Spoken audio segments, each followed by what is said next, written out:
এখানে বারান্দায় এখানে ডাল আরও ঘন্ট ভাজা এগুলো রান্না হচ্ছে। তো সব কাকিরা মিলে একসাথে রান্না বান্নাগুলো করছিল। তারপর এখানে বাইরে বসেছিলাম কাকিদের পাশে।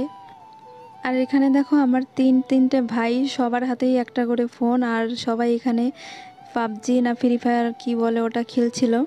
রান্না বান্না সব কমপ্লিট, আর সবার শেষে এখানে ভাতটা নামিয়ে নিচ্ছে। তারপর উঠানেই সবাইকে কাপড় পেতে দিয়েছে বসার জন্য। তো সবাই এখানে বসে গেছে। কি কি রান্না হয়েছে দেখে নাও। মাছের ঝোল, ঘন্ট, ভাজা, চচ্চড়ি বলে কি, ডাল, পটল ভাজা। তারপর আমরা সবাই খেতে বসে গেছি সবার শেষে। আর এখানে দেখো ভাত দিয়ে দিচ্ছে, পটল ভাজা, আর সব থেকে যেটা প্রিয় জিনিস সেটা হচ্ছে এই যে ভাজাটা মাছের ডিম দিয়ে করা হয়েছিল। তারপরে ভাত খেয়ে নিলাম। আর দেখো রাত হয়ে গেছে, তা সবাই মিলে বাড়ি চলে আসলাম। আর দেখো আমার মায়ের হাতে যে একটা প্লাস্টিক, ওটাতে করে একটা বাটি আছে আমার বাবার জন্য